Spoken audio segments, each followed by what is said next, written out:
Human excretory system के problems में renal failure को डिस्कस करते हैं कि किडनीज अगर फेल हो जाए तो उस सूरत में क्या करना होगा, या ये कि इसके कॉजेस क्या क्या हो सकते हैं।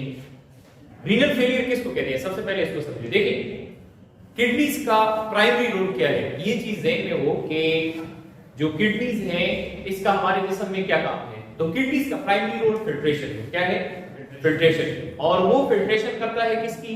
ब्लड की फिल्ट्रेशन करता है, यानी पूरे बॉडी के अंदर से जो सब्सटेंसेस हैं उसकी ट्रांसपोर्ट, उसकी डिफ्यूजन, उसका एक्सचेंज होता है किसके साथ? ब्लड के साथ। यानी अगर हम सांस लेते हैं तो ऑक्सीजन किस में डिसॉल्व हो रहा है?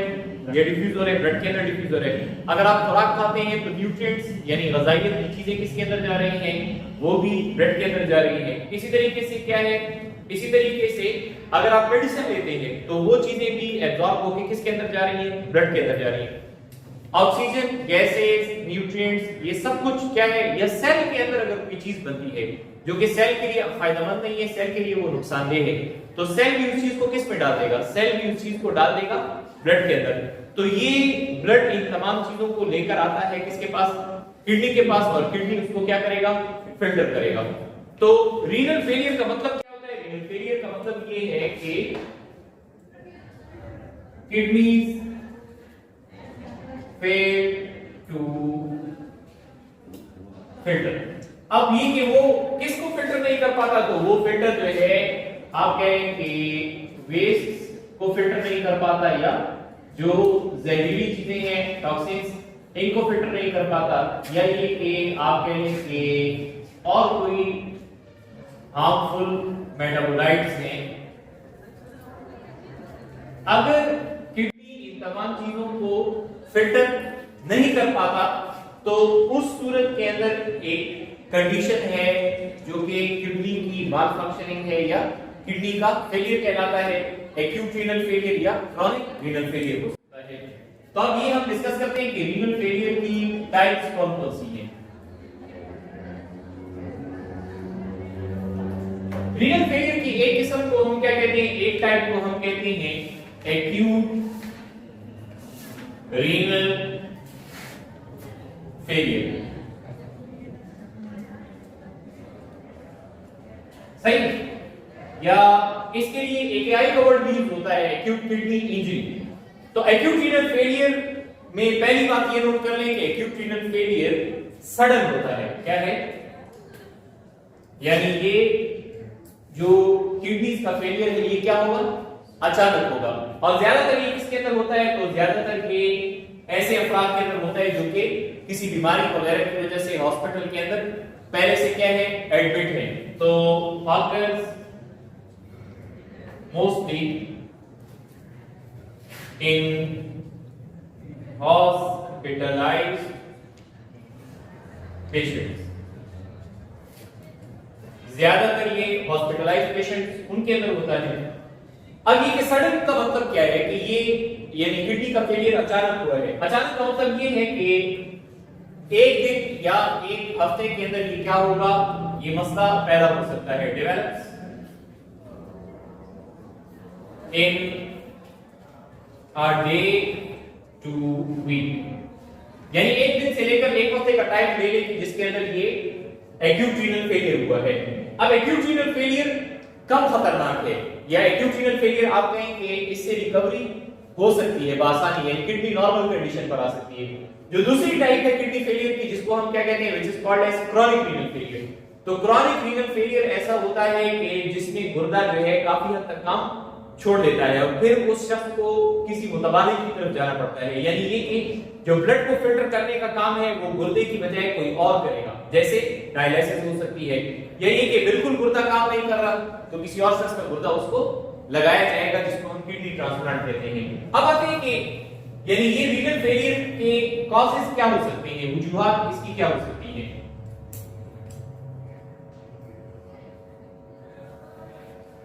तो देखिए रीनल फेलियर के कॉजेस के अंदर एक जो वजह है वो क्या है, डिहाइड्रेशन है। एक वजह क्या है, डिहाइड्रेशन। डिहाइड्रेशन का मतलब क्या है, डिहाइड्रेशन का मतलब ये है कि जिस्म में से पानी की मिकदार क्या है, कम हो गई है। या डिहाइड्रेट का मतलब है कि जिस्म से पानी निकल गया है, excess loss of water from the body.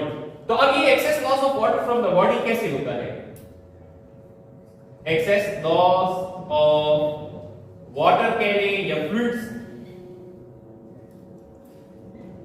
From body. अच्छा, इसी की वजह से एक और कंडीशन पैदा होती है डिहाइड्रेशन की वजह से, जिसको हम क्या कहते हैं, हाइपोवोलीमिया कहते हैं, hypovolaemia. Now what is hypovolaemia? Hypovolaemia हम कहते हैं लो ब्लड वॉल्यूम को। किसको कहते हैं, लो ब्लड वॉल्यूम। अब दोनों चीजों को साथ जोड़ते हैं। एक कंडीशन ये हो सकती है कि किसी शख्स को डायरिया हुआ। क्या हुआ, डायरिया। जैसे आप पढ़ते हैं कि बच्चों के अंदर जो कॉलरा होता है, हैजा, उसकी वजह से अक्सर बच्चों की डेथ हो जाती है। छोटे बच्चों को अगर हैजा हो जाता है तो उनकी डेथ होती है। यानी छोटे बच्चों के लिए क्या है, रिपीटेड लूज मोशंस आना, बार बार जो है वो पेट खराब है और वो बार बार पाखाना आ रहा है, तो इसका मतलब क्या है कि जिस्म से पानी बड़ी मिकदार के अंदर निकल रहा है। इसके लिए हम क्या करते हैं, रिहाइड्रेशन करते हैं। यानी बच्चों को फौरी क्या किया जाता है, बच्चों को फौरी जो है हम किसी ओरल तरीके से या इन्फ्यूजन यानी ड्रिप वगैरह से पानी का ड्रिप लगाते हैं, ताकि क्या हो जाए, जो बॉडी के अंदर पानी की मिकदार है वो वापस नॉर्मल पर आ जाए। तो डिहाइड्रेशन क्या है, एक सीरियस प्रॉब्लम है जिसकी वजह से गुर्दों पर इफेक्ट आ सकता है या किसी शख्स की डेथ भी वाकई हो सकती है। बड़े एडल्ट्स जो हैं वो निस्बतन डिहाइड्रेशन को क्या है, जल्दी से they can easily cope with the dehydration, उसको हैंडल कर सकते हैं, या ये कि शदीद तरीके से मुतासिर नहीं होंगे, तो इसलिए उन पर उसका इंपैक्ट नहीं होगा। अब यहां पर क्वेश्चन ये है कि जो डिहाइड्रेशन है, क्या है, डिहाइड्रेशन या लो ब्लड वॉल्यूम, इसकी वजह से किडनी पर असर कैसे होगा, यानी किडनी मुतासिर कैसे हो जाती है।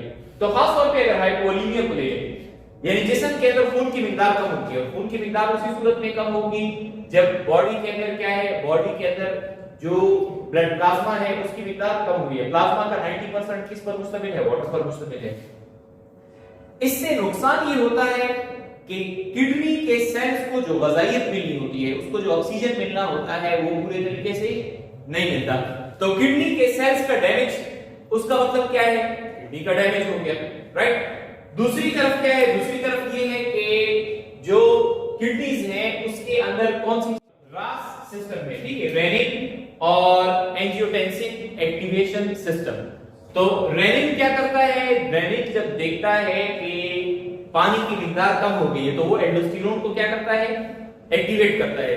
और एल्डोस्टेरोन क्या करेगा, एल्डोस्टेरोन ये करता है कि मिनरल्स और पानी की कंजर्वेशन करता है डिस्टेंट कन्वोल्यूटेड टिब्यूल में।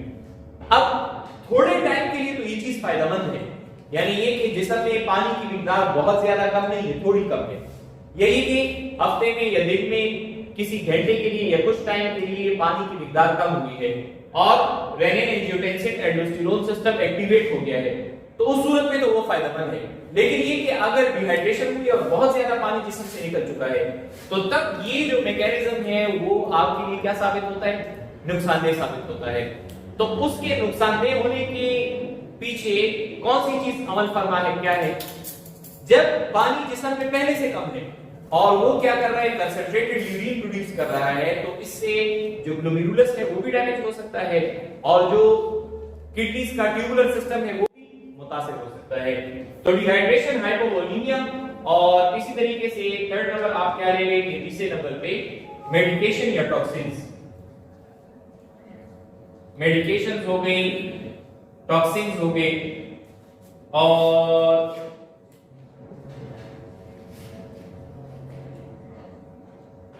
Any drug abuse. ठीक है, ड्रग एब्यूज के साथ आप किसको शामिल कर लें, कैफीन को भी शामिल कर लें। यानी रिसेंटली जिस चीज का क्या है, जिस चीज का बहुत ज्यादा यूज हो रहा है वो क्या है, हाई कैफीन इंटेक है। अब आप ज़हन में एक बात को जरा समझें, जो एनर्जी ड्रिंक्स जिसका इस्तेमाल आमतौर पर होता है, तो उन एनर्जी ड्रिंक्स के अंदर कैफीन, उसके साथ टॉरिन जो है उसकी हाई मिकदार है, फिर ये कि हाई शुगर कंटेंट होता है उसमें। तो हाई शुगर कंटेंट वो क्या करेगा, हाई शुगर कंटेंट ये करेगा कि आपके बॉडी का जो वाटर कंटेंट है उसको क्या करेगा, यूटिलाइज करेगा। यानी जब हाई शुगर किडनी पे जाएगा तो किडनी क्या करेगा, किडनी उस एक्सेस शुगर को निकालने के लिए पानी उसको चाहिए होगा, क्या चाहिए होगा, पानी, तो वो पानी भी यूटिलाइज हो गया। फिर ये कि कैफीन की जरूरत से ज्यादा मिकदार, यानी कैफीन क्या है, डाययूरेटिक है, ये जिस्म से पानी को क्या करता है, निकालता है।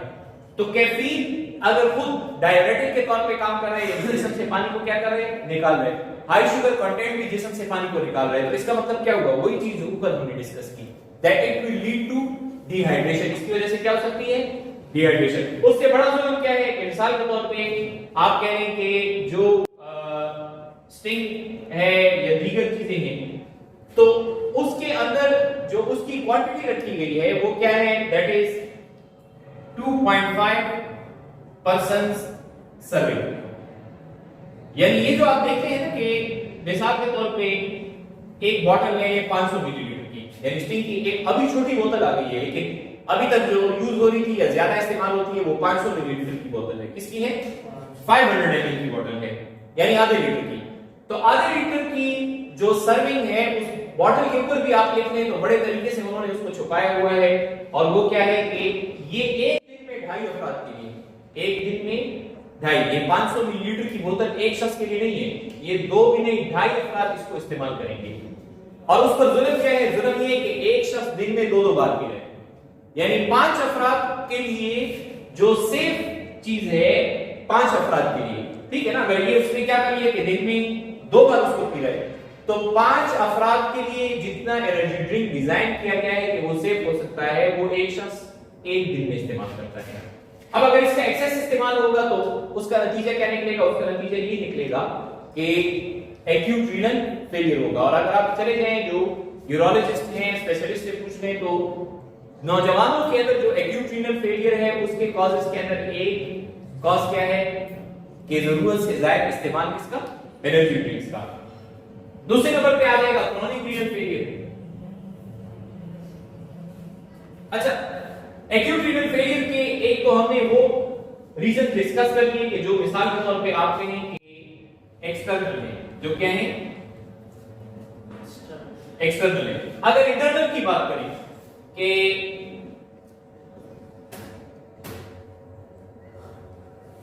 यानी किडनी के अंदर क्या प्रॉब्लम हो सकता है, तो किडनी के अंदर अगर प्रॉब्लम जो है वो मिसाल के तौर पे किडनी के ट्यूब्यूल्स के अंदर अगर क्या हुई है, नेक्रोसिस हुई है, यानी ट्यूब्यूल्स के जो रीनल ट्यूब्यूल हैं उसके सेल्स की डेथ हुई है किसी चीज की वजह से, या ये कि उसके अंदर क्या है, खून ब्लॉक हो गया है जिसको हम इस्चीमिया कहते हैं। ये हाइपोवोलेमिया की वजह से क्या होता है, इस्चीमिया हो जाएगा, यानी किडनी के अंदर जो ब्लड कैपिलरीज हैं, ठीक है, या जो आर्टिक्यूल्स हैं, जैसे हम कहते हैं कि आर्कुएट हैं या इंटरलोब्यूलर आर्टरीज हैं, तो वो क्या हो जाएंगी, बंद हो जाएंगी। और इसी तरीके से अगर ग्लोमेरुलोनेफ्राइटिस, यानी ग्लोमेरुलस जो है वो अगर डैमेज है या वहां पर इन्फ्लेमेशन है, तो ये कंडीशन क्या है, ये वो इंटरनल फैक्टर्स हैं जिसकी वजह से एक्यूट रीनल फेलियर वो हो सकता है। या ये कि यूरिनरी ट्रैक्ट इन्फेक्शन है, और ऐसा यूरिनरी ट्रैक्ट इन्फेक्शन है जिसकी वजह से जो यूरिन है वो आगे पास नहीं हो रहा, तो जब यूरिन आगे पास नहीं होगा तो किडनी पर स्ट्रेस आएगा, उसकी वजह से भी एक्यूट रीनल फेलियर हो सकता है। अब एक्यूट रीनल फेलियर जो है ये क्या है, अगर तो क्या है, पेशेंट हेल्दी है और यंग है, तो इन कंडीशंस के अंदर ये क्या है, इन कंडीशंस के अंदर ये सेफ है, और ये क्या हो सकता है, यानी अगर बर वक्त इलाज किया जाए, in time treatment, so this is curable. ये क्या है, क्यूरेबल है, यानी इसके अंदर अच्छी बात क्या है कि इसका इलाज हो सकता है। दूसरा हमने डिस्कस किया कि क्रॉनिक रीनल फेलियर, तो क्रॉनिक रीनल फेलियर जो है वो क्या है, क्रॉनिक रीनल फेलियर वो स्टेज होती है जिसके अंदर या तो उसको क्या करनी पड़ेगी, डायलिसिस करनी पड़ेगी, कुछ दवाएं लेनी पड़ेगी, खुराक के अंदर एहतियात करनी पड़ेगी, या ये कि अगर एंड स्टेज रीनल डिजीज पर वो चला गया तो उस सूरत में किडनी ट्रांसप्लांट करना पड़ेगा। क्रॉनिक रीनल फेलियर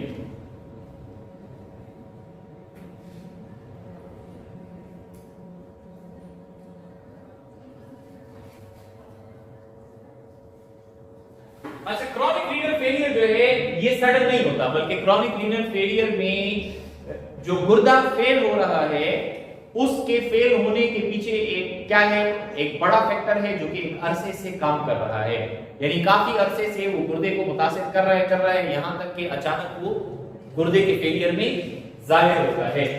तो इसके साथ हम देखते हैं कि it develops gradually over time, यानी वक्त के साथ साथ ये क्या है, डेवलप होता है। और जो क्रॉनिक रीनल फेलियर है तो इसके यानी कॉजेस क्या हो सकते हैं, वजूहात। तो इसके वजूहात में यानी कोई ऐसी बीमारी जो पहले से मौजूद है, ठीक है, यानी अंडरलाइन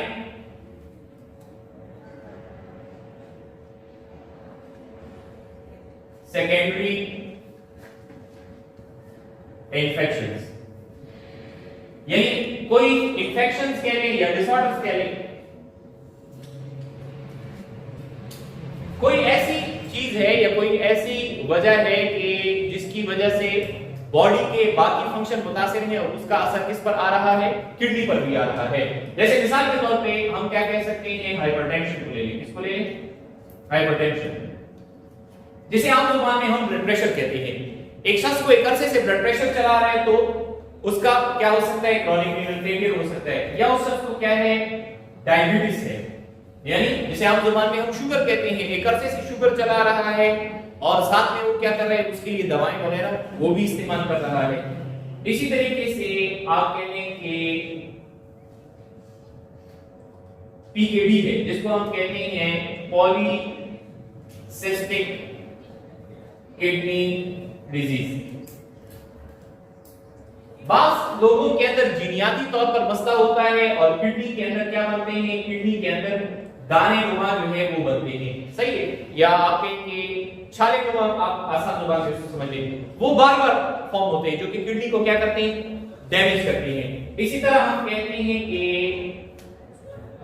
ट्यूबुलर, यानी ये जो अंडरलाइन सेकेंडरी इन्फेक्शंस हो गए, ये आप कह रहे हैं कि these are renal internal problems. यहां पर भी क्या हो सकते हैं, किडनी का जो ट्यूब्यूल सिस्टम है, रीनल ट्यूब्यूल, उसके अंदर क्या हो जाए, नेक्रोसिस हो जाए, डेथ हो जाए। इसी तरीके से किडनी स्टोन्स हैं, तो जाहिर बात है किडनी स्टोन्स क्या करते हैं कि किडनी के ट्यूब्यूल्स को, नेफ्रॉन्स वगैरह को डैमेज करेंगे और उसके डैमेज करने की वजह से क्या है कि किडनी फेलियर की तरफ जा सकता है। यानी ट्यूबुलर सिस्टम या किडनी स्टोन्स का बड़ा नुकसान ये होता है कि यूरिन जो है उसका फ्लो नॉर्मल नहीं होगा। यूरिन का फ्लो नॉर्मल नहीं होगा तो किडनी पर उसका क्या आएगा, स्ट्रेस आएगा, टॉक्सिन्स जो है वो जमा होते जाएंगे, this will result in the renal failure. अब ये कि इसकी ट्रीटमेंट क्या होती है, तो इसकी ट्रीटमेंट जो है दैट इज डायलिसिस और रीनल ट्रांसप्लांट। डायलिसिस होगा और क्या होगा, रीनल ट्रांसप्लांट होगा। तो ये दो हमने क्या डिस्कस किए, दो तरह का हमने रीनल फेलियर डिस्कस किया और उसके पीछे जो कॉजेज या वजूहात हैं वो क्या क्या हो सकते हैं, एक्यूट रीनल फेलियर और क्रॉनिक रीनल फेलियर। ये वो चीजें हैं जो आपको हेल्प करती हैं, आपकी अपनी क्या हेल्प रखेंगे। फर्स्ट ईयर के अंदर जो आपने टॉपिक्स पढ़े, जैसे मिसाल वायरस का चैप्टर आप पढ़ते हैं तो उसके जरिए से या बैक्टीरिया के बारे में आप पढ़ते हैं, अपनी सेल्फ हाइजीन का आप ख्याल रखेंगे, या डाइजेस्टिव सिस्टम या ह्यूमन फिजियोलॉजी में जो डिजीजेस आप पढ़ेंगे तो इसका फायदा नॉर्मल लाइफ में आपको ये कि आप आपके बड़े छोटे उन सब की सेहत या अच्छी हेल्थ का आप क्या करें, ख्याल रखें। जो चीजें जिस्म के लिए नुकसानदेह है उसको क्या किया जाए, अवॉइड किया जाए।